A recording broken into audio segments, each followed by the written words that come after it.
قدرتی مناظر اللہ رب العزت کی صفات کے آئینہ دار ہے۔ آسمان کو دیکھو تو اللہ کی بے پایہ ہستی کا تصور دل میں آتا ہے۔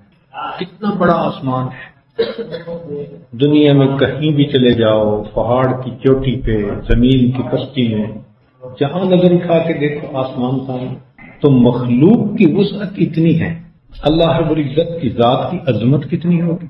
جانوروں کو دیکھو، اللہ تعالیٰ کی مطیع مخلوق ہمیں آنکھوں کے سامنے نظر آتی، جو کام اللہ نے ان کے ذمے لگا دیا اسی کام میں لگے ہوئے۔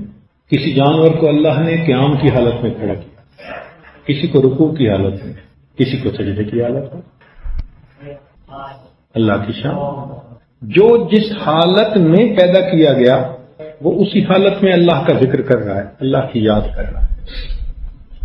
سورج کو دیکھو تو اللہ رب العزت کا سراپا نور ذہن میں فوراً آ جاتا ہے کہ ایک ستارے کی روشنی اتنی ہے اور اس کے نور نے اس طرح دنیا کو منور کر دیا ہے، تو اللہ رب العزت کے اپنے نور کا خیال، اللہ نور السماوات والارض۔ کبھی سمندر کو دیکھو، جب اس کی لہروں کو دیکھتے ہیں نا، ہائی ٹائیڈ، تو اس کو دیکھ کر اللہ رب العزت کی رحمت کے سمندر کے جوش کا تصور فوراً ذہن میں آ جاتا کہ اس دنیا کے سمندر کا کیا حال ہے، موجیں سنبھلتی نہیں، اللہ کی رحمت کے سمندر کا کیا حال۔ پھول کو دیکھیں تو فوراً جمال یار کی طرف دھیان جاتا ہے کہ جس پروردگار نے اس کو پیدا کیا، جب پھول اتنا خوبصورت ہے تو اس کا پیدا کرنے والا کتنا خوبصورت ہوگا۔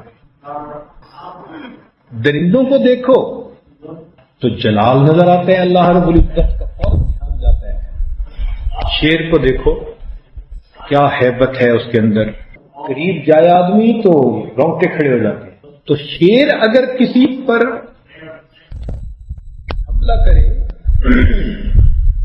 تو اس کے جلال کا یہ عالم ہے، اگر اللہ رب العزت کسی انتقام لے تو اللہ کا کیا عالم۔ اسی لیے دنیا کی ہر چیز اللہ رب العزت کی عظمت کی طرف اشارہ کرتی، اس لیے اذان میں 4 مرتبہ اللہ اکبر اللہ اکبر اللہ اکبر اللہ۔ آگ کی مخلوق، پانی کی مخلوق، ہوا کی مخلوق، تری کی مخلوق، ساری مخلوقات سے زیادہ بلندی اور شان والا ان کا پیدا کرنے والا۔ اسی لیے اللہ تعالیٰ ارشاد فرماتے ہیں کہ الکبریاء ردائی، یہ بڑائی یہ میری چادر ہے، تو اللہ تعالیٰ ہی کو بڑائی سجتی ہے، باقی سب مخلوق ہیں، باقی سب کو عاجزی سجتی ہے، بڑھائی اللہ کی۔ اس لیے آپ غور کریں کہ 2 بندے جنت میں کبھی نہیں جائیں گے۔ کون؟ ایک مشرک، لا يدخل الجنہ، ایک مشرک، ارشاد فرمایا ان اللہ لا یغفر ان یشرک بہ ویغفر ما دون ذلک لمن یشاء۔ سب کو اللہ معاف کر دیں گے چاہے گے، مشرک کو اللہ کبھی معاف نہیں کرے۔ تو مشرک بندہ جب تک شرک سے توبہ نہ کرے جنت میں جا نہیں سکتا۔ اور دوسرا متکبر آدمی، فرمایا لا يدخل الجنہ من کان فی قلبہ مثقال ذرۃ من کبر، ذرہ کے برابر بھی جس کے دل میں تکبر ہوگا جنت میں نہیں جا سکتا۔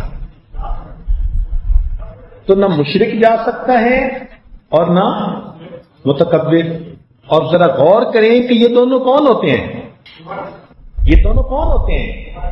متکبر ہوتے ہیں جو اپنے کو بڑا سمجھے، اور مشرک ہوتا ہے جو کسی اور کو بڑا سمجھ لے۔ فرمایا کہ اپنے کو بڑا سمجھو گے یا کسی اور کو بڑا سمجھو گے، میں تمہیں کبھی جنت کی خوشبو بھی نہیں سن رہا ہوں۔ بڑا ہے تو بس ایک ہی ہے، اور وہ ہمارا پروردگار، بڑھائی اسی کو سجتی ہے۔ اس لیے دن میں 5 مرتبہ اس سبق کو دہرانے کے لیے مسجد میں بلایا گیا۔ مسجد میں بلانے کا مقصد کیا تھا؟ عبادت کے لیے فرشتے موت تھے، کہ تم اپنے بازاروں میں کام کر رہے ہو، دفتروں میں کام کر رہے ہو، گھروں میں کام کر رہے ہو سکتا ہے کہ تمہاری یہ کیفیت ٹھنڈی ہو جائے تو بیٹری چارجنگ کی ضرورت ہوتی ہے، اللہ اکبر کی صدا لگوائی، بلایا، دیکھو کہیں دنیا کی بڑائی نہ تمہارے دل میں آ جائے، آؤ اس پروردگار کی طرف جو حقیقی عظمتوں کا حقدار ہے، اپنے گھر کی طرف بلایا اور بندے کو کہا کہ دیکھو اب اس کی تصدیق کرو کہ اللہ بڑا ہے، چنانچہ سجدے میں جاتے پیشانی ٹیکتے ہیں اس پروردگار کے ساتھ۔ اصل میں مقصود یہی تھا کہ دن میں 5 مرتبہ یہ سبق جو یہ یاد کرے گا تو کسی چیز کی اور کی بڑائی دل میں نہیں اس کے آ سکتی، ایک ہی سبق اللہ ہی بڑا ہے، اور اگر کوئی کہے اللہ بھی بڑا ہے تو وہی مشرک۔ یہ نکتہ کبھی برداشت نہیں ہوتا، اللہ ہی بڑا ہے، ایک ہی نکتے نے محرم سے مجرم کر دیا، ہم دعا دیتے رہے وہ دغا پڑتے رہے، ہم دعا دیتے رہے وہ دغا پڑتے رہے، ایک ہی نکتے نے محرم سے مجرم کر دیا، ایک نکتہ، تو یہ نکتہ ہٹانا پڑتا ہے کہ اللہ بھی بڑا ہے، نہیں اللہ ہی بڑا ہے۔ اچھا اس کی مثال یوں سمجھے کہ اگر کوئی بیوی خاوند کو کہہ دے تم بھی میرے خاوند ہو، کبھی برداشت ہو سکتا ہے؟ کبھی نہیں نہ ہو سکتا، اس نقطے کو ہٹانا پڑے گا۔ ایک ہی اس کا حل ہے کہ بیوی کہے تم ہی میرے خاوند، یہی اللہ رب العزت کا کام۔ فرماتے ہیں میرے بندے کہ تم یوں کہو کہ تم ہی میرے پروردگار، عظمتیں اے پروردگار آپ ہی کے لیے، یہ توحید خالص۔ دنیا میں توحید کا نعرہ تو بہت آسانی سے لگا دیا جاتا ہے، لیکن توحید خالص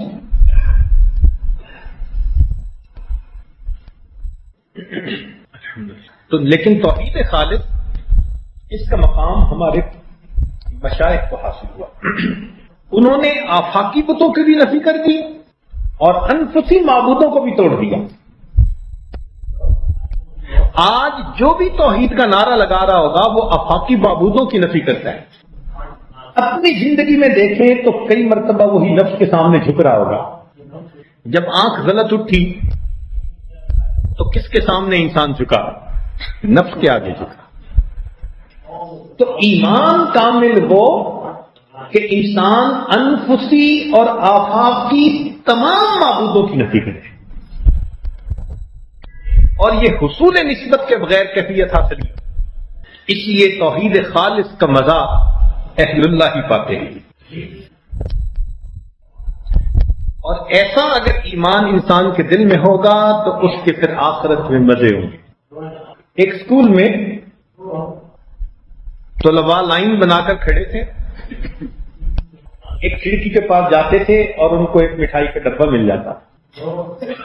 ایک دیہاتی لڑکے نے دیکھا تو وہ بھی لائن میں لگ گیا، کافی دیر لائن میں لگا رہا۔ جب اس کی باری آئی، کھڑکی کے سامنے پہنچا، جی مجھے مٹھائی کا ڈبہ دیں، تو دینے والے نے کہا شناختی کارڈ۔ کہتے وہ کیا ہوتا ہے؟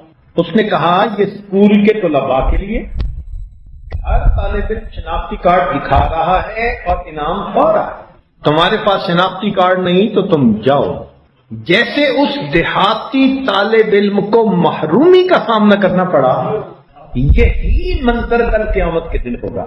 ایمان والوں کی لائن لگی ہوگی، جئتمونا فرادا کما خلقناکم اول مرہ، ایک ایک کر کے جا رہے ہوں گے، انعام کا شناختی کارڈ دیکھیں گے، ایمان کا، جنت، انعام، اور ایسے میں وہ بھی جائے گا جس نے ایمان نہیں بنایا ہوگا، تو اس سے پوچھیں گے شناختی کارڈ، کہے گا یہ کہاں سے ملتا ہے؟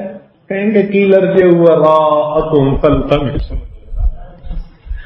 تم تو یہ شناختی کارڈ دنیا سے بنوا کے آتے تب تمہیں انعام ملتا۔ تو اس ایمان پر محنت ہمیں دنیا میں کرنی پڑتی۔ دنیا میں انسان اپنے آپ کو بڑا کچھ سمجھتا ہے، موت کے وقت پتہ چلتا ہے کہ میں کتنا ہاتھ خالی ہوں، کتنا تنہا ہوں، کتنا کمزور ہوں، کتنا محتاج ہوں، میری کیا اوقات ہے۔ اس لیے سیدنا علی رضی اللہ عنہ فرماتے تھے کہ انسان سوئے ہوئے ہیں، جب مریں گے تب ان کی آنکھیں کھلیں گی۔ تو ظاہر کی آنکھیں جب بند ہوتی ہیں تب من کی آنکھیں کھلتی ہیں، مگر اس کا فائدہ نہیں ہوتا۔ فرعون کی کھلی تھی، نے کہا تھا آمنت برب موسیٰ و ہارون، فرمایا آلان اٹس ٹو لیٹ، اب ایمان لانے کا کیا فائدہ۔ اللہ تعالیٰ چاہتے ہیں کہ جیسے ایک بچے کا ماں سے تعلق ہوتا ہے ویسے بندے کا تعلق میرے ساتھ ہوتا ہے۔ دیکھیں ایک بچے کا ماں سے کیا تعلق، خوشی میں بھی ماں کی طرف رجوع، غمی میں بھی ماں کی طرف رجوع۔ کوئی بندہ بچے کو چیز دینا چاہے تو وہ ماں کو دیکھتا ہے لوں یا نہیں، کوئی اس سے چھیننا چاہے تو ماں کو دیکھتا ہے۔ تو غم اور خوشی میں نظر کس پر اٹھی، ماں پر۔ محبت اس کے دل میں اٹھے تو ماں سے لپٹتا ہے، اور کبھی ماں کسی کام میں مصروف ہے اور اس کو کہے کہ مجھے کام کرنے دو، تنگ نہ کرو، اور تھپڑ لگا دے پھر بھی ماں سے لپٹتا ہے۔ تو راحت پائی تو بھی ماں سے لپٹا، اور اگر تکلیف اٹھائی تو بھی بات ہے۔ یہی اللہ تعالیٰ چاہتے ہیں کہ میرے بندے کا تعلق میرے ساتھ، میری نعمت ملے تو میری طرف رجوع، نہ ملے تو میری طرف رجوع، خوشیاں ملیں تو میری طرف لپٹیں، اور کبھی کوئی مصیبت آ جائے تو مجھ سے لپٹیں۔ یہ مصیبت آتی اسی لیے مصیبت اللہ رب العزت کی طرف سے آتی ہے۔ کل یصیبنا الا ما کتب اللہ لنا، جو مصیبت بھی آتی ہے بس اللہ کی طرف سے ہوتی ہے، یہ تقدیر ہوتی ہے۔ تو اس کے دفع ہونے کے لیے، دور کرنے کے لیے رجوع بھی اسی کی طرف کرنا چاہیے جو بھیجنے والا، مگر ہم اس کے دور کرانے کے لیے کیا کرتے ہیں، دنیا کے پیچھے بھاگتے ہیں۔ ہر بندہ سوچتا ہے اتنے پیسے ہو جائیں تو مسئلے حل ہو جائیں، تو بھئی اتنے پیسے والے جو ہیں دنیا میں ان کے مسئلے حل ہو چکے، وہ اس سے زیادہ پریشان۔ تو مشکلات کے اندر انسان اللہ رب العزت کی طرف رجوع کرے تاکہ وہ پروردگار بندے کو ان مصیبتوں سے چھٹکارا عطا کرے۔ دیکھیے حضرت نوح علیہ السلام ایک مشکل میں گرفتار تھے، کثرت کے ساتھ مقابلہ تھا، سارے خلاف تھے الا ماشاء اللہ، گنے چنے لوگ تھے جو آپ کے ساتھ تھے، اور 1000 سال کے قریب دعوت دی، رب انی دعوت قومی لیلا ونہارا۔ دل میں ایک غم تھا، ایک دکھ تھا۔ عام بندہ 5-10 سال محنت کرے اور نتیجہ نہ نکلے تو دل میں کتنا غم ہوتا ہے۔ تو حضرت نوح علیہ السلام کے دل میں کیا کرب ہوگا، کیا غم ہوگا۔ تو اس کرب سے پھر کس نے نکالا، اللہ رب العزت نے۔ چنانچہ ارشاد فرمایا وَلَقَدْ نَادَانَا نُوحٌ فَلَنِعْمَ الْمُجِيبُونَ وَنَجَّيْنَاهُ وَأَهْلَهُ مِنَ الْكَرْبِ الْعَظِيمِ۔ تو کرب عظیم سے نکالنے والا کون، اللہ۔ حضرت موسیٰ علیہ السلام اور ہارون علیہ السلام، ان کا مقابلہ حکومت وقت کے ساتھ، اسٹیبلشڈ حکومت تھی۔ سمجھ نہیں آتی تھی کہ جان کیسے چھوٹے گی۔ بنی اسرائیل والے یہی تو کہتے تھے کہ موسیٰ علیہ السلام آپ کے آنے سے پہلے بھی مصیبت میں تھے، آنے کے بعد بھی مصیبت میں، اور موسیٰ علیہ السلام یہی کہتے تھے کہ اللہ سے مدد مانگو۔ پھر اللہ رب العزت نے مدد فرمائی، ارشاد فرمایا وَلَقَدْ مَنَنَّا عَلَى مُوسَىٰ وَهَارُونَ وَنَجَّيْنَاهُمَا وَقَوْمَهُمَا مِنَ الْكَرْبِ الْعَظِيمِ۔ دیکھا ان کو اور ان کی قوم کو ہم نے کرب عظیم سے نجات عطا فرمائی۔ انسان سارے اسباب کی نفی کر دے تو بھی مسبب الاسباب اس کو اس مصیبت سے نجات دے دیتا ہے۔ اس کا معاملہ انسان کے یقین کے اوپر ہے کہ وہ کتنا زیادہ ہے۔ ہمارے مشائخ کا یقین اتنا ہوتا تھا، باجید بستامی رحمۃ اللہ فرماتے تھے ساری زمین تانبے کی بن جائے، ساری مخلوق کو میری عیال بنا دیا جائے، آسمان سے ایک قطرہ بارش نہ گرے، مجھے پھر بھی غم نہیں، اللہ اس مخلوق کو رزق پہنچا کے رہے گا۔ ایسا یقین بنا ہوا ہے. تو جتنا یقین بنا ہوتا ہے اتنا پھر اللہ رب العزت اس بندے کے ساتھ اپنے وعدوں کو پورا کر کے دکھاتے ہیں. سیدنا ابراہیم علیہ السلام کے ساتھ کیا معاملہ پیش آیا؟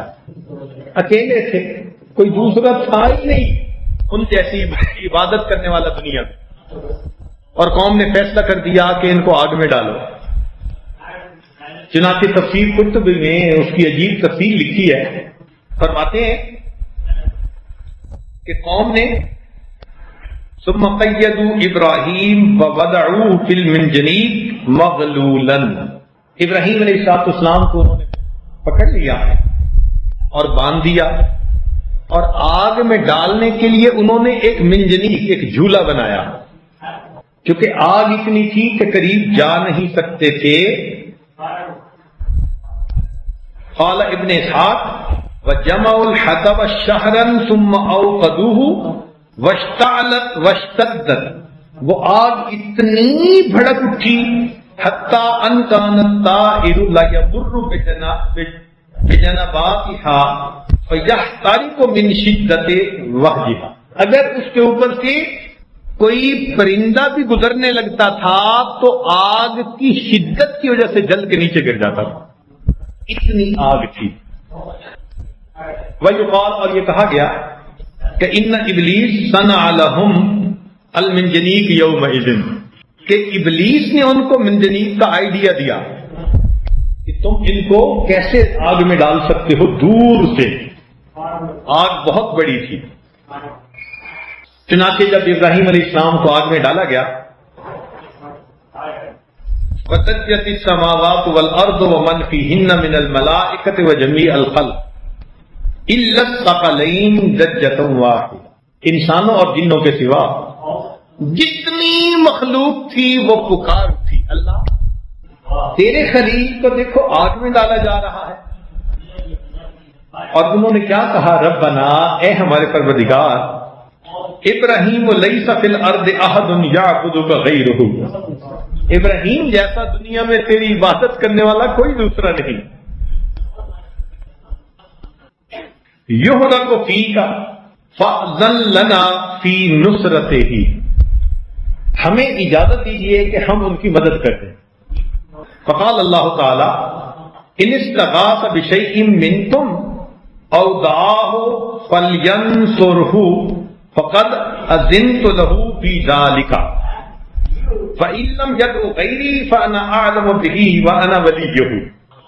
ہاں، اگر وہ تمہاری مدد کو قبول کرتا ہے تو تم اس کی مدد قبول کرو، اور اگر قبول نہ کرے تو اس کا ولی اور سرپرست تو پھر میں ہوں نا. اللہ اکبر کبیرہ. چنانچہ فرماتے ہیں فلما ارادوا القاءه فی النار، جب ان لوگوں نے ابراہیم علیہ السلام کو آگ میں ڈالنے کا ارادہ کر لیا، اتاہ خزان الماء وهو فی الهواء فقال، پانی کا جو فرشتہ تھا وہ آیا، اس نے کہا کہ حضرت اشارہ کر دیجیے، ایسی بارش برسے گی آگ ہی ختم ہو جائے گی. ابراہیم علیہ السلام نے نہ کی. فقال لا حاجت لی الیکم، فرمایا مجھے تمہاری کوئی حاجت نہیں. واتاہ ملک الریح فقال، ہوا کا فرشتہ آیا، اس نے کہا کہ ایسی آندھی چلے گی کہ ہوا کا نشان نظر نہیں آئے گا. لو شئت طیرت النار فقال لا، جب فرشتوں کو بھی انکار کر دیا، اب اس کے بعد ابراہیم علیہ السلام نے آسمان کی طرف سر اٹھایا. ثم رفع رأسه الى السماء فقال اللهم انت الواحد في السماء وانا الواحد في الارض ليس احد يعبدك غيري حسبي الله ونعم الوكيل. اللہ، آسمانوں میں تیرے سوا کوئی نہیں، اور دنیا میں تیری خالص عبادت کرنے والا اس وقت میرے سوا اور کوئی نہیں، اور اس وقت اللہ مجھے تو ہی کافی ہے. یہ جو ہے نا حسبنا اللہ، اللہ کافی ہے، یہ ہے ایمان کی حقیقت. چنانچہ جب فرشتوں کو بھی انکار کر دیا، اتنے میں لوگوں نے ابراہیم علیہ السلام کو آگ میں ڈالنے کے لیے منجنیق چلا دی. جب چلائی ثم رموا به فی المنجنیق من مضرب شاسع، دور سے ان کو پھینکا، فاستقبلہ جبریل، ہوا میں تھے کہ ہوا میں جبریل علیہ السلام ان کے پاس آئے، فقال یا ابراہیم الک حاجہ، منجنیق سے نکل چکے، آگے آ گئے ہوا میں، اس وقت جبریل علیہ السلام آ کے پوچھتے ہیں الک حاجہ، اے ابراہیم علیہ السلام what can I do for you، میں آپ کا کیا خدمت کر سکتا ہوں؟ قال اما الیک فلا، مجھے تمہاری کوئی حاجت نہیں۔ جب منع کر دیا فقال جبریل علیہ السلام کہنے لگے کہ فاسأل ربک، پھر آپ اپنے رب سے مانگیں۔ فقال ابراہیم علیہ السلام نے کہا حسبی من سؤالی علمہ بحالی، مجھے مانگنے کی بھی ضرورت نہیں، میرے لیے یہی کافی ہے کہ اللہ جانتا ہے میں اس وقت کس حال میں ہوں، میرے اللہ کو جو علم ہے نا کہ میں کس حال میں ہوں، میرے لیے یہی کافی۔ اللہ اکبر، ایمان اسے کہتے ہیں، اللہ کی ذات میں اتنا یقین۔ فقال اللہ تعالی وَهُوَ أَصْدَقُ الْقَائِلِينَ يَا نَارُ كُونِي بَرْدًا وَسَلَامًا عَلَىٰ إِبْرَاهِيمَ۔ تو انسان کا اگر یقین بنا ہوا ہو تو اللہ رب العزت اس بندے کو لیٹ ڈاؤن نہیں ہونے دیتے۔ دنیا ہمارے تعلق والے کہیں پریشانی میں ہو، مشکل میں ہو، ہم ان کو نہیں نیچا ہونے دیتے، ان کی بات کو پورا کر دکھاتے ہیں، ان کا تعاون کرتے ہیں۔ اللہ رب العزت تو اللہ رب العزت ہے۔ تو جس نے اپنا یقین اللہ کی ذات سے بنا لیا، اللہ رب العزت پھر اپنے بندوں کو یقیناً دنیا اور آخرت میں محفوظ فرما لیتا، ان کی مدد فرماتا ہے۔ دیکھیں سیدنا رسول اللہ صلی اللہ علیہ وسلم جب ہجرت کے موقع پر نکلے تو مکہ مکرمہ کا ہر نوجوان تلاش میں نکل کھڑا ہوا۔ اس وقت اللہ کے پیارے حبیب صلی اللہ علیہ وسلم کو کس نے بچایا؟ اللہ رب العزت۔ مکہ کے لوگوں نے چپا چپا چھان مارا تھا، ان کو سمجھ نہیں آتی تھی کہ زمین نکل گئی یا آسمان نے اٹھا لیا، یہ بندے گئے کہاں؟ پورے شہر میں کتنے لوگ ہوں گے؟ کتنے لوگ مختلف راستوں پر مختلف ڈائریکشن میں نکلے اور وہ نبی علیہ الصلوۃ والسلام کو نہ ڈھونڈ سکے۔ ہوا کیا تھا؟ وہ یہ تھا کہ نبی علیہ الصلوۃ والسلام غار ثور میں تشریف لے گئے۔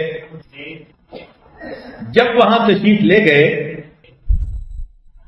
تو ایک صحابی فرماتے ہیں کہ ان النبی لیلۃ الغار امر اللہ شجرۃ فنبتت فی وجہ النبی فسترتہ، کہ جب نبی علیہ السلام غار کے اندر داخل ہو گئے تو اللہ تعالیٰ نے ایک پودے کو حکم دیا اور وہ غار کے دروازے پر اگایا، اور سامنے اس نے غار کے دروازے کو جیسے بندہ چھپا لیتا ہے نا، اوٹ میں کر لیا۔ وَأَمَرَ اللَّهُ الْعَنْكَبُوتَ فَنَسَجَتْ فِي وَجْهِ النَّبِيِّ فَسَتَرَتْهُ، اللہ تعالیٰ نے مکڑی کو حکم دیا، اس نے جال بنا دیا اور نبی علیہ السلام کے چہرے انور کو چھپا لیا۔ یعنی غار کے آگے یہ دو کام ہو گئے۔ تیسرا کام کیا ہوا؟ وَأَمَرَ اللَّهُ حَمَامَتَيْنِ وَحْشِيَّتَيْنِ فَوَقَفْنَا بِفَمِ الْغَارِ، اللہ تعالیٰ نے دو جنگلی کبوتروں کو حکم دیا تو وہ آ کے غار کے دروازے کے اوپر وہ جو پودا تھا اس کے اوپر بیٹھ گئے۔ وَأَقْبَلَ فُتْيَانُ قُرَيْشٍ مِنْ كُلِّ بَطْنٍ رَجُلٌ بِعِصِيِّهِمْ وَأَسْيَافِهِمْ وَحَرَابِيهِمْ، قریش کے نوجوان ڈنڈے لے کے، اپنی تلواریں لے کے ڈھونڈنے کے لیے پیچھے نکلے ہوئے تھے، حتی اذا كانوا من النبی صلی اللہ علیہ وسلم قدر 40 ذراعا، نبی علیہ السلام سے صرف 40 ہاتھ دور غار کے دروازے تھے۔ فنظر بعضهم فناظر فی الغار، ان میں سے بعض اپنی سواری سے اترے اور انہوں نے غار کے اندر دیکھنے کی کوشش کی. فرجع الی اصحابہ فقالوا، وہ بندہ اپنے دوستوں کے پاس واپس آیا اور کہنے لگا، دوستوں نے کہا، مالک لم تنظر فی الغار، تو نے غار میں داخل ہو کے دیکھا کیوں نہیں؟ فقال رأیت حمامتین بفم الغار فعرفت ان لیس فیہ احد. اس نے کہا کہ بھائی غار کے دروازے پر دو کبوتر بیٹھے ہوئے ہیں، تو مجھے تو لگتا ہے کہ غار کے اندر کوئی داخل ہوا ہی نہیں، اگر ہوتا تو کبوتر اڑ جاتے. تسلی ہو گئی. فعرف ان اللہ درع عنہ بہما فصمت النبی صلی اللہ علیہ وسلم علیہن وفرض جزاءہن وانحدرن فی الحرم. چنانچہ نبی علیہ السلام نے محفوظ کر لیا کہ اللہ رب العزت نے ہمیں محفوظ کر لیا. چنانچہ یہ دو کبوتر تھے جوڑی کہ جن کو اللہ نے انعام دیا کہ تم نے میرے محبوب کو پروٹیکٹ کیا، اب تمہیں بدلہ یہ ملتا ہے کہ تم میرے گھر کا حد تک طواف کرتے رہو گے. وہ کبوتروں کی نسل ہے جو اس وقت ہمیں بیت اللہ کے اوپر نظر آتی ہے. میرے مولا آپ کتنے قدردان ہیں. اللہ اکبر کبیرہ. حضرت موسیٰ علیہ السلام کو جب حکم ہوا کہ فرعون کے پاس جاؤ، تو وہ حیران تھے کہ ہم دو بندے اور اس کی اسٹیبلشڈ حکومت.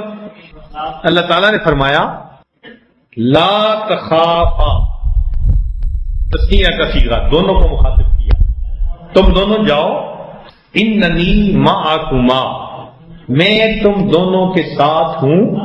اسمع و ارا، میں سنتا بھی ہوں میں دیکھتا بھی ہوں. جو فرعون بات کرے گا میں سنوں گا، جو معاملہ کرے گا میں دیکھوں گا. جب میں تمہارے ساتھ ہوں تو تمہیں پریشان ہونے کی پھر کیا ضرورت ہے؟ تو اللہ رب العزت جب ساتھ ہوتے ہیں تو بندے کا پلڑا پھر ساری کائنات سے زیادہ بھاری ہو جاتا ہے. محنت اس پہ کرنی چاہیے کہ اللہ کی مدد شامل ہو جائے، اور اللہ کی مدد شامل ہوتی ہے یقین والوں کے ساتھ. نقطے کی بات سمجھیں، اعمال والوں کو نہ دیکھنا.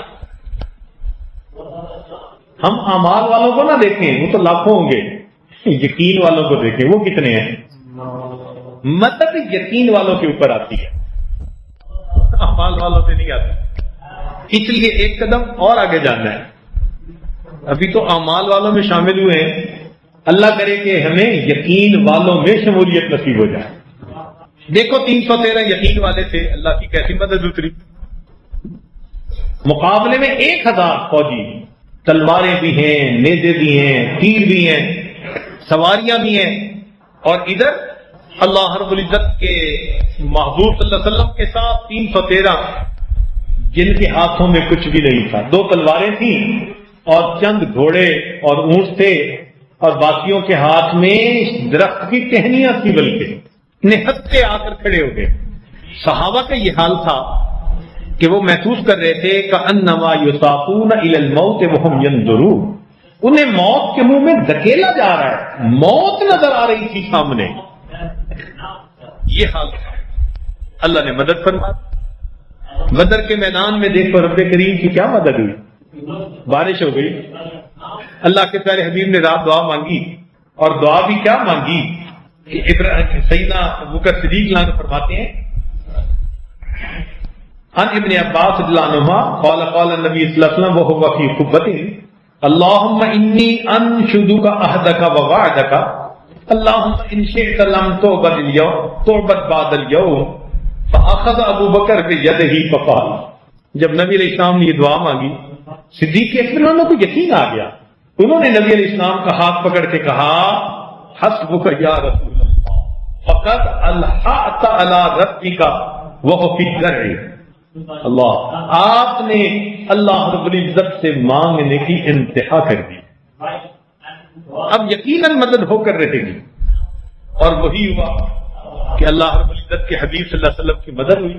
کافروں نے اپنی طرف سے بہتر جگہ ڈھونڈی تھی، مسلمانوں کے پاس اچھی جگہ نہیں تھی، لیکن جب بارش ہو گئی تو ان کی جگہ پر پھسلن بن گئی. اس بارش پر بھی ایک شاعر نے عجیب کلام لکھا ہے.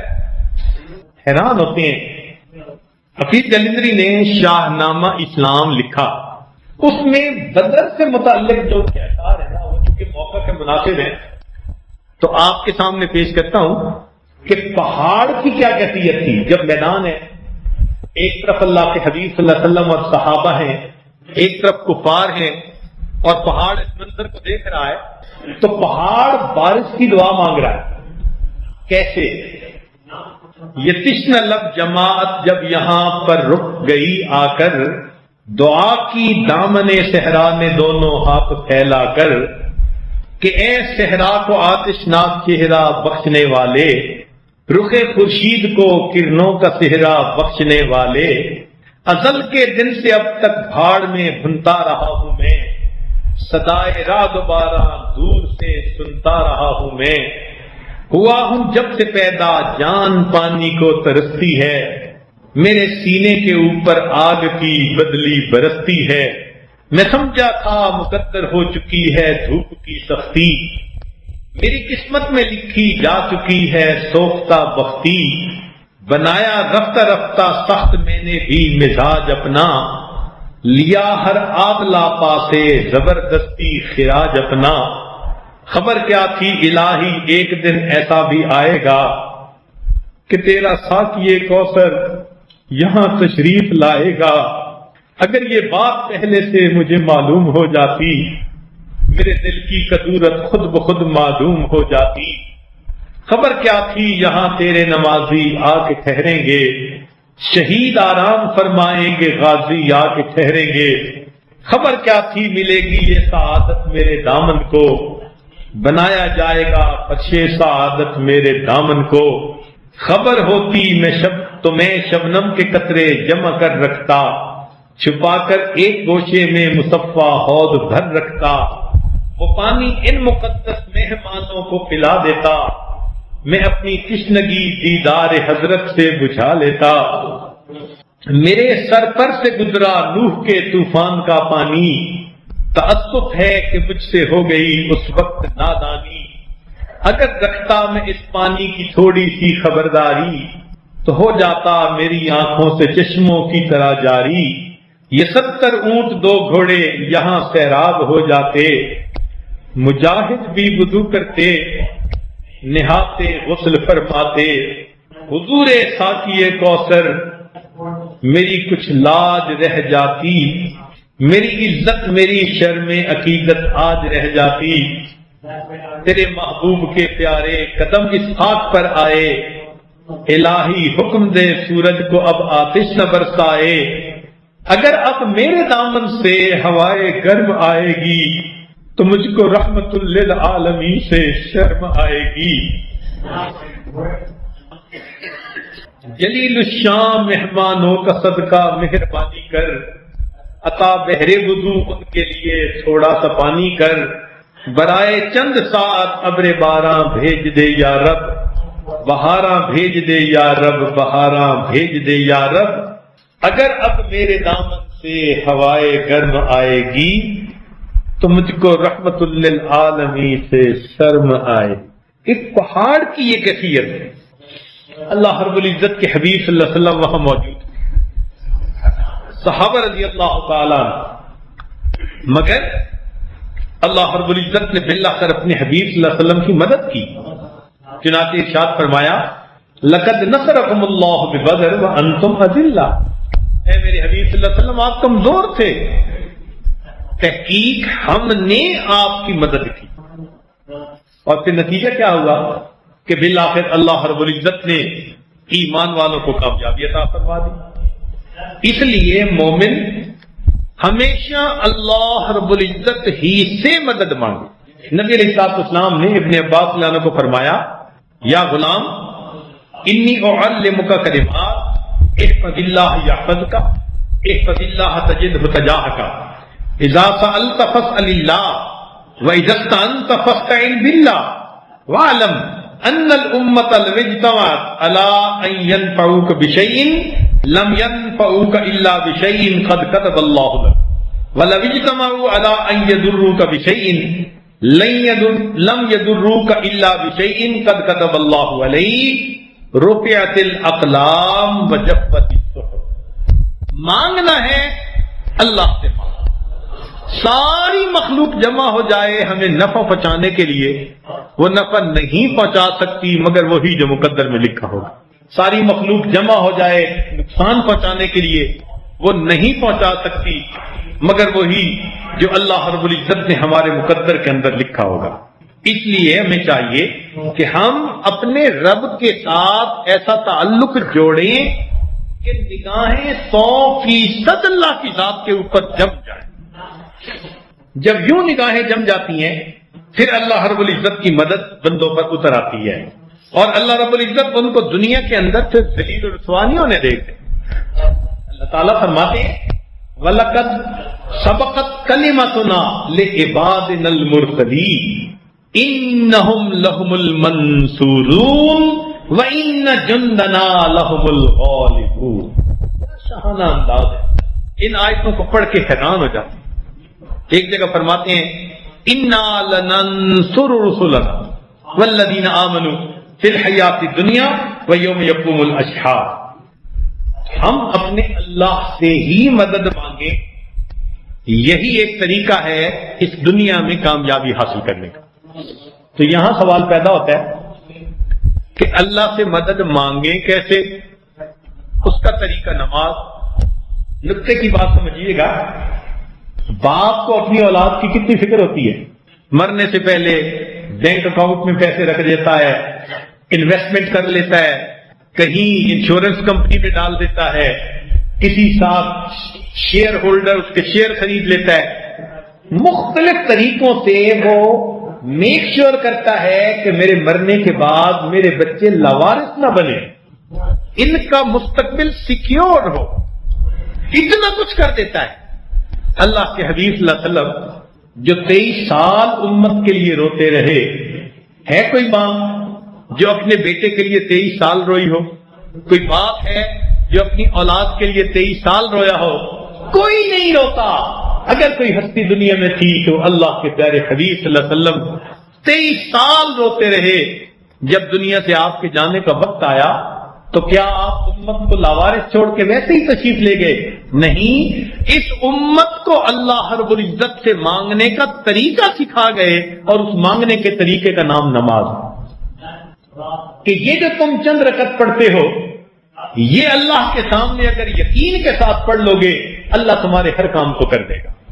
وہ ایک سجدہ جسے تو گناہ سمجھتا ہے، وہ ایک سجدہ جسے تو گناہ سمجھتا ہے، 1000 سجدوں سے دیتا ہے آدمی کا نجات.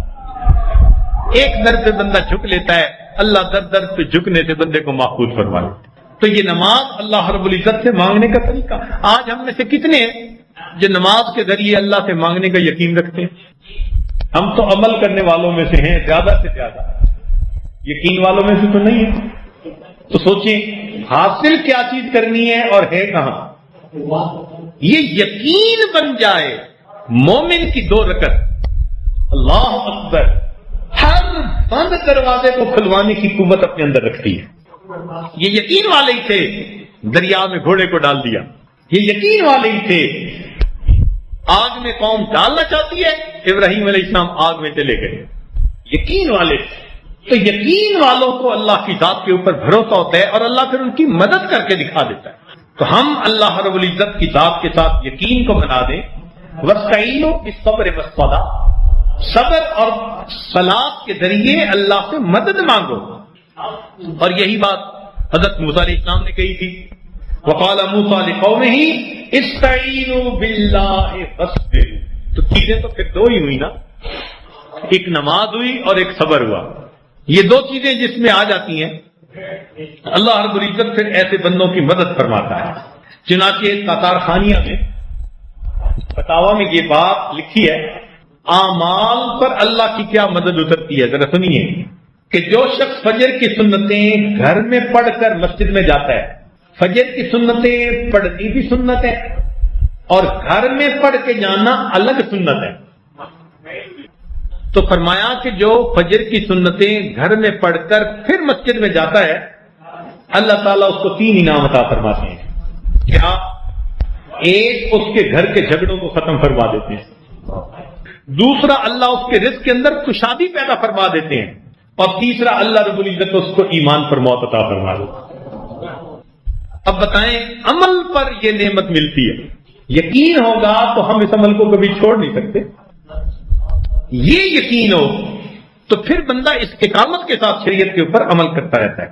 اس لیے ایک حدیث میں ہے، یا ابن آدم لا تعجز عن 4 رکعات من اول النہار اکفیک آخرہ، تو صبح کے وقت چند رکعت سے عاجز نہ بن، میں دن کے آخر تک تیرے کاموں میں تیری کفایت کروں گا۔ تو اللہ رب العزت اگر ذمہ داری لے لیں کہ میں تیرے کاموں میں تیری کفایت کروں گا، تو مومن کے لیے پھر اس سے بڑا انعام کیا ہے؟ اس لیے ترمذی شریف کی روایت، ابن آدم تفرغ لعبادتی املا صدرک غنا واسد فقرک والا تفعل ملأت صدرک شغلا ولم اسد فقرک، میرے ذکر کے لیے فارغ ہو جا، میں تیرے فقر کو بھی دور کر دوں گا، تیرے سینے کو غنا سے بھر دوں گا، اور اگر تو میری یاد نہیں کرے گا تو میں تیری پریشانیوں کو بھی ختم نہیں ہونے دوں گا، اور تیرے سینے سے میں فقر کے غم کو ختم نہیں کروں گا۔ ہر وقت پریشانی، بزنس کا کیا بنے گا، فلاں کیا بنے گا۔ اصل تو اعمال ہیں جن کو کرنے سے پھر انسان کو نتائج ملتے ہیں۔ تو ہمیں اپنا یقین بنانا ہے اور اپنے اللہ رب العزت سے اس کی مدد کو مانگنا ہے۔ پھر دیکھیے اللہ رب العزت کیا مدد فرماتے ہیں۔ اس لیے فرمایا وتوکل علی اللہ وکفی باللہ وکیلا، ایک جگہ فرمایا ومن یتوکل علی اللہ فہو، جو اللہ پہ توکل کرتا ہے پھر اللہ اس کے لیے کافی ہو جاتا ہے۔ حدیث پاک میں ہے، حدیث قدسی، اللہ تعالیٰ ارشاد فرماتے ہیں من عاد لی ولیا فقد آذنتہ بالحرب، جس نے میرے ولی سے دشمنی کی، اللہ فرماتے ہیں میرا اس کے ساتھ اعلان جنگ ہے۔ اگر اللہ رب العزت ایسے مدد کریں تو سوچیں پھر بندے کا دنیا کے اندر کوئی بات بیکا نہیں کر سکتا، کیونکہ اللہ اس کے مددگار ہے۔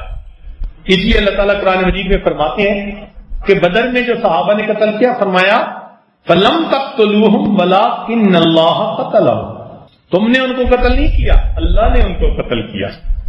ایک جگہ فرمایا وَمَا رَمَيْتَ إِذْ رَمَيْتَ وَلَٰكِنَّ اللَّهَ رَمَىٰ۔ سبحان اللہ، یہ بھی کیا درجہ ہوتا ہے کہ جب مومن اللہ کے سامنے 100% اپنے سر کو جھکا دیتا ہے اور اپنی زندگی کو اللہ کے حکموں کے مطابق بنا دیتا ہے، پھر اللہ اس بندے کو ایک انعام عطا فرماتے ہیں۔ کیا ایسا انعام؟ سبحان اللہ، ارشاد فرمایا، ابن سنی نے روایت کی، ما تقرب الی العبد بمثل اداء فرائض وانه ليتقرب الی بالنوافل حتى احبه۔ اب ذرا سنیے، فَإِذَا أَحْبَبْتُهُ كُنْتُ رِجْلَهُ الَّذِي يَمْشِي بِهَا وَيَدَهُ الَّتِي يَبْطِشُ بِهَا وَلِسَانَهُ الَّذِي يَنْطِقُ بِهِ وَقَلْبَهُ الَّذِي يَعْقِلُ بِهِ إِنْ سَأَلَنِي أَعْطَيْتُهُ وَإِنْ دَعَانِي أَجَبْتُهُ۔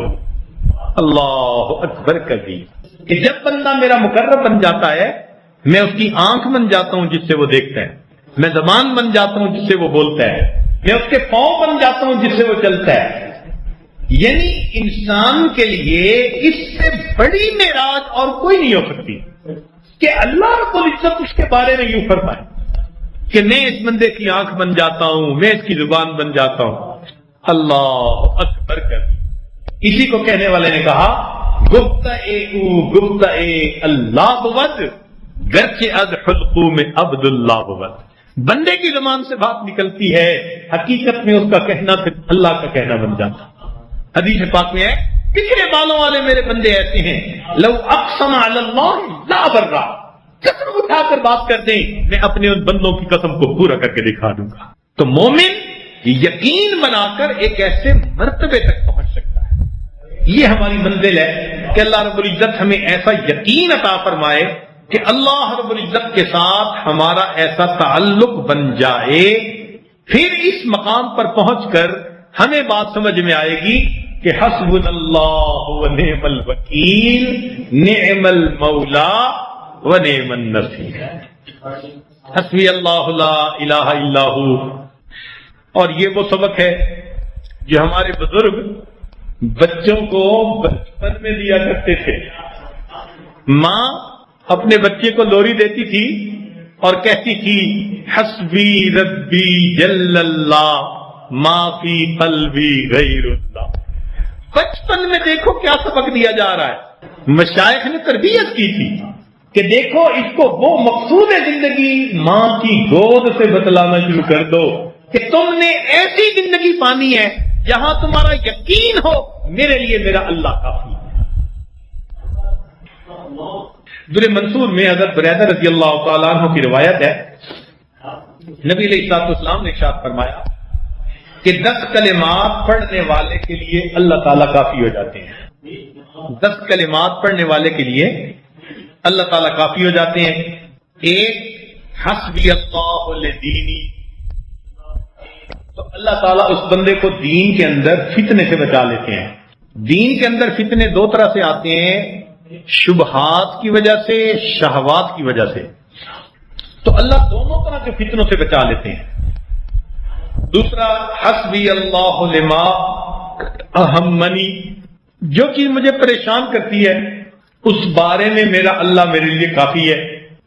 تیسرا حسبی اللہ لما بغا علیہ لمن بغا علیہ, میرا اللہ کافی ہے اس کے لیے جو مجھ پر سرکشی کرے, جو مجھ پر چڑھ دوڑے, حاسد ہو, دشمن ہو, کوئی بھی ہو, میرا اللہ اس کے لیے کافی. حسبی اللہ لمن حسدنی, جو حسد کرے میرا اللہ کافی. حسبی اللہ لمن قادنی بسوء, میرا اللہ کافی ہے اس کے لیے جو میرے بارے میں برا منصوبہ بنائے, بری سوچ رکھے. حسبی اللہ عند الموت, حسبی اللہ عند المسألۃ القبر, حسبی اللہ عند المیزان, حسبی اللہ عند الصراط. اور 10واں فرمایا حسبی اللہ لا الہ الا ہو علیہ توکلت و الیہ انیب. جو آدمی روزانہ یہ 10 کلمات پڑھ لے گا اللہ تعالیٰ اس کے ہر کام کے لیے کافی ہو جایا کرے. اب اگر یقین بنا ہوا اور بندہ یہ کلمات پڑھ لے تو اللہ تعالیٰ کی کیسی مدد ہوگی اس بندے کے ساتھ. اللہ اکبر کبیرہ. دیکھیں ایک سپاہی ہوتا ہے نا, وہ جب کسی کے پاس جاتا ہے نا وردی پہن کے, تو اس کو بڑا یقین ہوتا ہے کہ میرے پیچھے ایک ڈپارٹمنٹ ہے, میرے پیچھے گورنمنٹ ہے. پاؤں کے نیچے چٹان ہوتی ہے اس کی. اب اس کا نام بھلے کوئی بھی ہو تو وہ عبداللہ بن کے نہیں جاتا اس وقت کہ جی میں فلاں گھر کا کمزور مالی حالت رکھنے والا بندہ ہوں, میں اس کے بعد نہیں, وہ کہتے ہیں وردی میں ہوں. اب اگر یہ مجھ سے کچھ بدتمیزی کریں گے تو ڈپارٹمنٹ خود ان سے نمٹ لے گا. مومن کا بالکل یہی حال ہوتا ہے. اس نے ایمان کی وردی پہنی ہوتی ہے اور اس کو یقین ہوتا ہے کہ اب میرے مد مقابل فاسق ہیں, کافر ہیں, حاسد ہیں, جو بھی ہیں, اگر یہ سامنے آئیں گے تو ان سے کون نمٹے گا؟ میرا پروردگار نمٹے. اس کو یقین ہوتا ہے. اس لیے اللہ تعالیٰ پھر چڑیوں سے باز مروا دیتے ہیں اور اپنے اس بندوں کو دنیا میں ہمیشہ کامیاب فرما دیتے ہیں. تو ہم اپنے دلوں میں یہ یقین پیدا کریں اور اپنے اعمال کو استقامت کے ساتھ کرتے ہوئے اللہ رب العزت کے ساتھ یہ یقین والا ایک تعلق جوڑ لیں, تو پھر دیکھیں زندگی آسان ہو جائے گی. مومن کی زبان سے لفظ نکلے گا اللہ اس کو پورا فرما دیں گے. اس لیے علی رضی اللہ عنہ فرماتے تھے اللہ میرے لیے یہی عزت کافی ہے کہ تو میرا پروردگار ہے, اور میرے لیے یہی فخر کافی ہے کہ میں تیرا بندہ. ہم اللہ کے بندے ہیں, وہ ہمارا پروردگار ہے. اس سے بڑھ کر ہمارے لیے عزت اور خوشی کی بات کیا ہو سکتی ہے؟ آج رمضان مبارک کے اعتکاف کی یہ آخری قیمتی گھڑیاں ہیں, لہذا جو بیانات کیے گئے ان سب